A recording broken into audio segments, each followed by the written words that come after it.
How's everybody today? Good. Well, just a quick comment about the last game. Not necessarily our best consistency and execution when it comes to just how we play in and play out, offense, defense, special teams.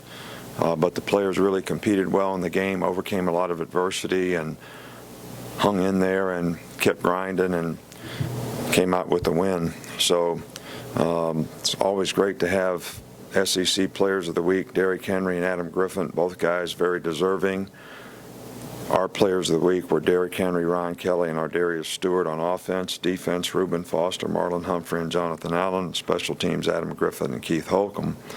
I don't really have any updates from anything new on injuries or anything from yesterday. But this is a great opportunity for our team to play in the SEC championship game. This is something that we still feel is very, very important, and something that's a significant accomplishment because of the quality of our league and winning our division and having an opportunity to play against a really good Florida team.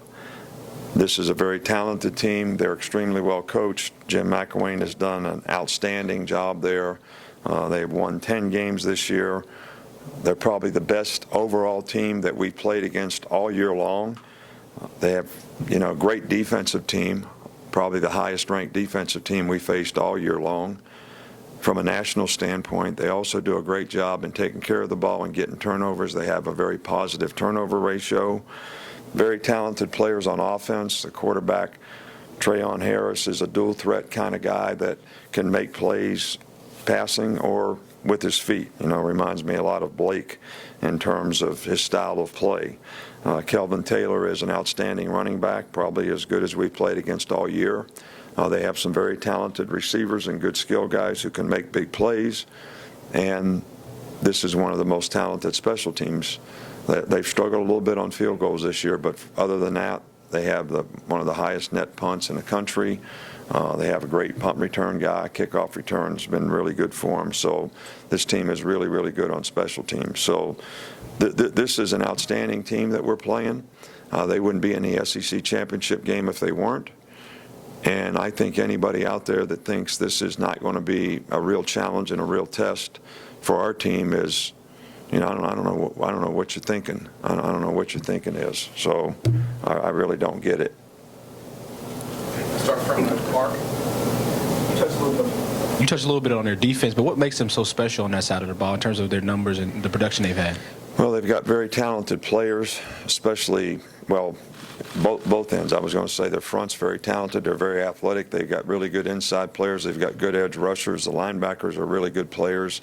They got a really good secondary, good cover people, two good safeties, one of the best corners in the country. So they've got really, really talented players, and they're an outstanding defensive team. Jeff Collins does a great job with them. They're well coached. They play hard. They really get after it. So and they were right in the Florida State game. Florida State struggled with them the whole game long until right at the end. Go to that side with Matt. And just to follow up on the corner, so Vernon Hargreaves gets a lot of attention nationally, an established player for them. But what have you seen from the other corners, in particular, Jalen Tabor, and how he's come along this year? Jalen is a good player. Guy we've thought a lot of here and recruited him hard to come here, and he's played very, very well. I think this is very talented secondary all the way around. They've got two really good safeties as well. Back over here there. You said in the past how good of a thing it is when your best players are your hardest workers. At what point during Derrick's career did you realize that was part of his competitive character? Derrick has always been that way. He was that way when he first came here. He always was a hard worker. He was anxious to improve and try to overcome any deficiencies he had as a player. And, by his own admission, when he first came here, talked a lot about how his experience as a running back was only carrying the ball, and that he had a lot to learn about pass offense, pass protection, being a receiver. And he certainly did a good job of developing and improving in all those areas. And I think his understanding of our running plays and how to read those plays is something that he's gotten better and better at as well. Middle with Cecil. Coach, you spoke after the game Saturday about sort of the necessity of having an experienced back holding on to the football in the fourth quarter in a game that's a 9-point game for most of the quarter. Going forward this week, depending on Kenyon's health, do you continue to try and work Damian and Bo into that role where they can help a little bit with the carries? No question that we certainly need those guys to sort of mature, be what we need them to be in terms of their confidence, their ability to execute and understand what's necessary on that particular play for them to play well, have a winning performance on that play, whatever you want to call it. But we definitely need more guys to be able to contribute at that position. Was not our intention to have Derrick Henry carry the ball 46 times in a game and 14 times in a row at the end.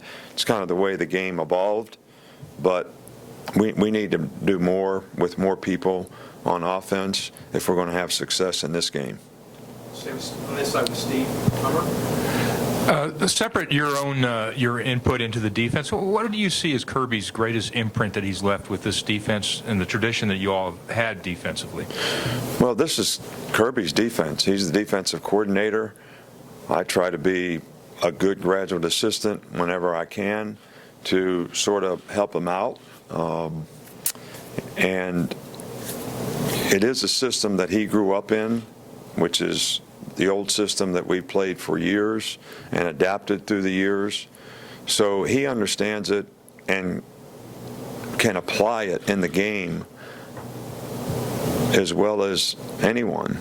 And I think that's the key. It's not only just understanding, but it's being able to apply the principles, in the situations in a game. So that's what he's really good at. That's what he's done. I think his competitive character certainly rubs off on the players in terms of his spirit, his enthusiasm, his attention to detail. All these things contribute to how we've been able to play defensively. So, he's done a really, really good job, not just this year, but for a lot of years. Up front with Dwayne. You talked about Florida's defense and how good it is. Jake has obviously progressed all year. How do you see him handling a defense as good as Florida with the corners and everything that they have? Well, I think it's not just about Jake. I think it's about everyone on the offensive field has to perform well to be able to make these things happen for us. Receivers have to run good routes. They have to get open against good people, good cover people. They've got good rushers up front. We got to do a good job in pass protection. Quarterbacks has to have an opportunity to be able to function so that he can do his part in what he needs to do. And when Jake has had that opportunity, he's done a really good job for us this year, and that's certainly going to be the challenge for our entire offensive team. In the middle with Josh Peter. When did you first become aware of Kirby, and why did you add him to the staff initially? Well, that was a long time ago. This must be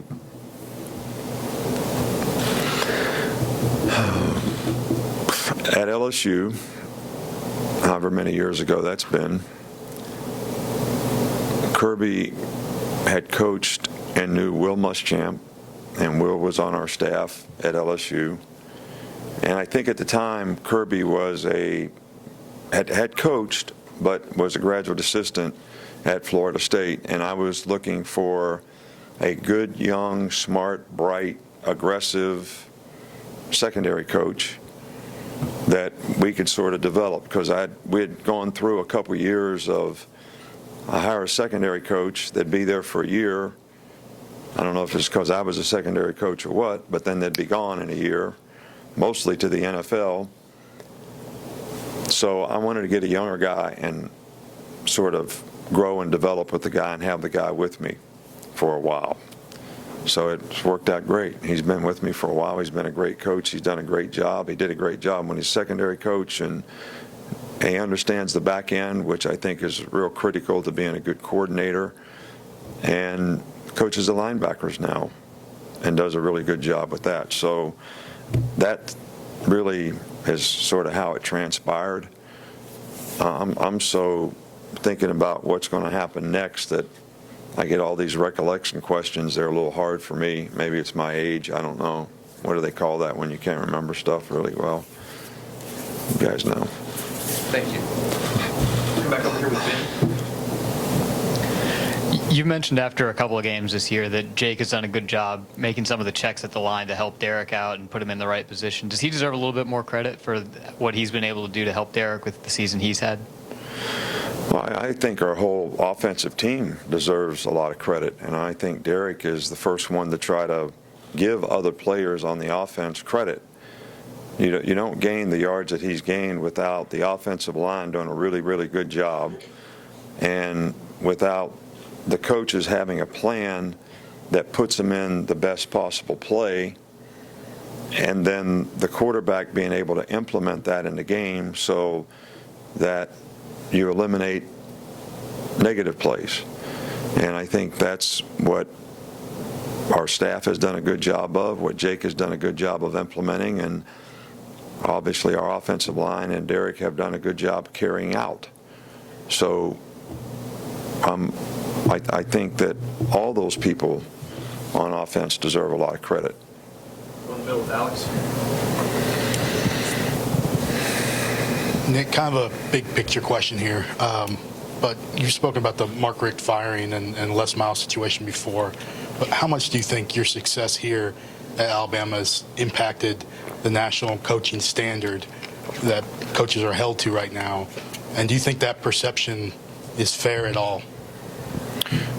Well, I would be more concerned about, from my perspective, when we lose 3 games, what's going to happen to me?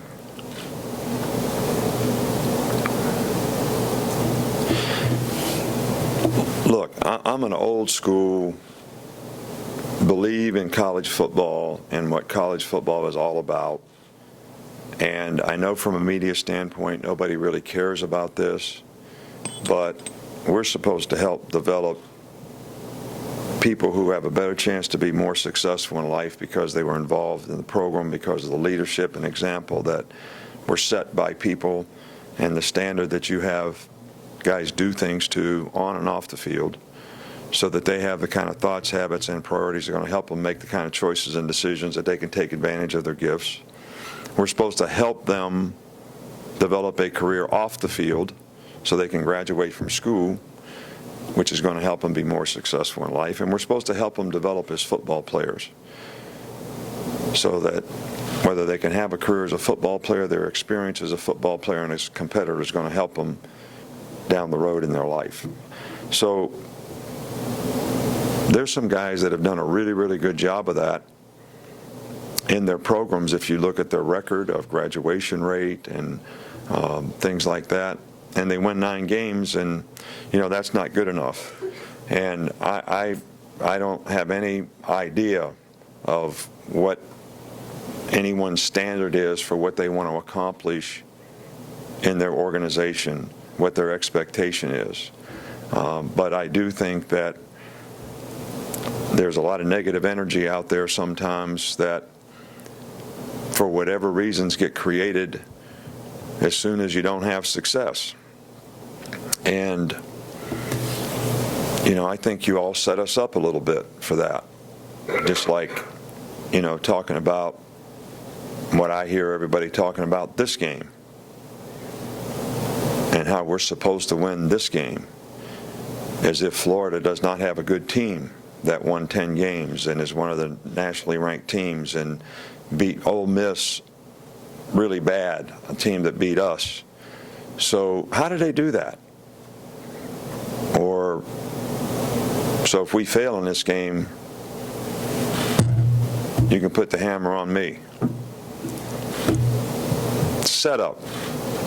I get it. I hope our players get it. Go to the back, Joe. Hey, Coach. The quick success. Joe, I'm getting wound up here now, so be careful. The quick success that Jim McElwain's had as a head coach both at Florida and at Colorado State, what did you see that maybe led you to believe that this was going to be his future? Well, I've always thought Mac was a really, really good coach, really good guy, well liked by the players, very good teacher, very innovative in terms of creating issues for the defensive team, but doing it in a way where it doesn't create problems for his own players. It's not like you're running new plays all the time, but maybe the presentation is a little bit different. So the guy's integrity professionally, the kind of person he is, it's all A+. So any success that he's had is not at all a surprise to me. And he did a fabulous job here with the players that we had at the time, developing a very productive, consistent offensive group that helped us win a lot of games. Last one with Ken. Just wondered if you'd talk a little bit about Hale Hench's progress and what, I've just seen him on the field a little bit more. What's his role with your offense? Tight end has been a position that we've sort of, other than O.J. Howard, who sort of is a really good H-back type and has played well of late. We have looked for another guy to go with, sort of our two tights, two wides, which we play quite a bit. We use Brandon Green in a role at that position, who's really was an offensive tackle that we moved to tight end.